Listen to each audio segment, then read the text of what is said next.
జనగామ బ్రిడ్జిపై సమస్యలు తక్షణం పరిష్కారం చేయాలని సిపిఎం జనగామ జిల్లా కార్యవర్గ సభ్యులు బూడిద గోపి, బొట్ల శేఖర్ స్పష్టం చేశారు.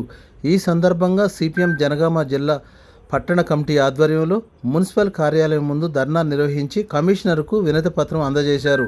పట్టణంలో నెహ్రూ పార్క్ నుండి ప్రభుత్వ జిల్లా ఆసుపత్రి వరకు రైల్వే క్రాసింగ్ కోసం ఏర్పాటు చేసిన బ్రిడ్జిపై తక్షణం వీధి లైట్లు వేసి ప్రజల ప్రమాదాలను అరికట్టాలని కోరారు. చుట్టూ కంచె పెట్టించేసాడు. సారు పోయిన తర్వాత మన రజిత మేడం ఉన్నప్పుడు డబ్బాలని తొలగించేసి కింద ఒక 25-30 లక్షలు పెట్టి అక్కడికి ఇక్కడికి సీసీ పోయించారు సార్. సీసీ గోడలు కట్టించారు. మంచి మట్టి తెచ్చిపోచారు, ఎర్ర మట్టి తెచ్చి పోచారు. కానీ ఏమైంది అంటే ఈ 2 సంవత్సరాలు వచ్చి మళ్ళీ యథావిధిగా అయిపోవడం వల్ల మళ్ళీ వ్యాపార మొలిసినాయి. అట్లే నడపడం మొక్కలు పెట్టి గ్రీనరీ చేస్తే పట్టణానికి కూడా ఒక బ్యూటిఫికేషన్లో ఇరువైపులా ముచ్చిన రాగి చెట్లను పరిష్కరించాలి. లైట్ల సమస్యను లైట్లను వెంటనే లైట్లు వేసి ప్రమాదాల నివారణను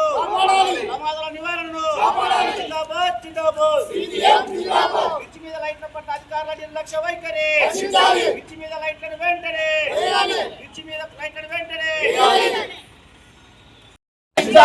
ప్రజల ప్రాణాల పట్ల మున్సిపల్ అధికారుల నిర్లక్ష్య వైఖరి.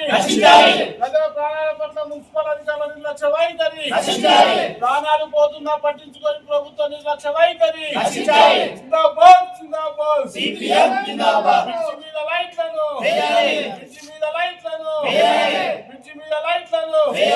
బ్రిడ్జి చుట్టుపక్కల పెరుగుతున్న రాగి చెట్లను బ్రిడ్జి చుట్టుపక్కల పెరుగుతున్న రాగి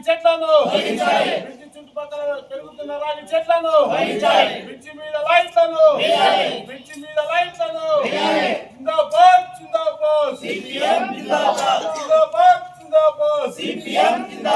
లైట్లు వేయకుండా నిర్లక్ష్య వహిస్తున్న మున్సిపల్ అధికారుల నిర్లక్ష్య వైఖరి. లైట్లు వేయకుండా నిర్లక్ష్యం చేస్తున్న మున్సిపల్ నిర్లక్ష్య వైఖరి. సోదరులారా, జనగామ పట్టణంలో రెండుగా చీలి ఉన్నటువంటి పట్టణాన్ని ఇలా జనగామ పట్టణంలో నుంచి వెళ్ళి Kazipet Hyderabad railway line crossing చేయడం కోసం ఏర్పాటు చేసినటువంటి బ్రిడ్జి 38 సంవత్సరాల క్రితం మరి ట్రాఫిక్ సమస్య నిరోధించాలని, ప్రమాదాలు జరగకుండా చూడాలని, ఎందుకంటే సూర్యాపేట, సిద్దిపేట, నాగ్పూర్, పూణే హైవే రోడ్డు ఇది. మరి అనేక భారీ వాహనాలు ఇవన్నీ కూడా పోతూ ఉంటాయి. అందుకోసం ప్రమాదాల నివారణ జరగకుండా ఉండడం కోసం మరి బ్రిడ్జి నిర్మాణం చేపట్టడం జరిగింది గత పాలకులు. మరి ఈ బ్రిడ్జి నిర్మాణం జరిగినప్పటి నుంచి వెళ్ళి నేటి వరకు ఎలాంటి మరమ్మతులు చేయటం లేదు.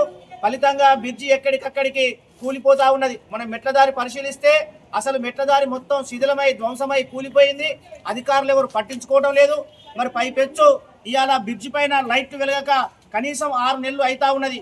రైల్వే స్టేషన్ మన బ్రిడ్జి పైన మొత్తం 40 లైట్లు ఉన్నాయి. మేము పరిశీలన చేసినాం. కేవలం ఒక 10 లైట్లు మాత్రమే వెలుగుతూ ఉన్నాయి, 30 లైట్లు వెలగడం లేదు.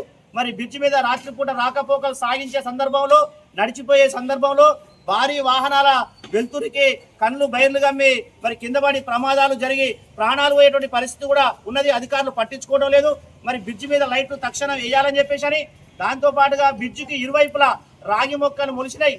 మరి అప్పుడప్పుడు మున్సిపాలిటీ వాళ్ళు కొమ్మలు నరుకుతా ఉండరు, ఆ కూకటి వేళ్ళు అట్టే ఉంచుతా ఉన్నారు. ఆ కూకటి వేళ్ళు మరింత ధ్వనిసి దొడ్డుగా మారి ఇలా బ్రిడ్జి పగుళ్ళు పడతా ఉన్నది.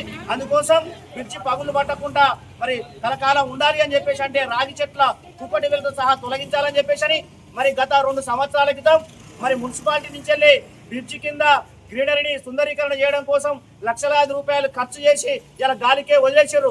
అందుకోసం బ్రిడ్జి కింద అందమైన గ్రీనరీ పూల మొక్కలు ఏర్పాటు చేసి సుందరీకరణ చేయాలని చెప్పేసి సిపిఎం గా ఈ సందర్భంగా డిమాండ్ చేస్తా ఉన్నాం.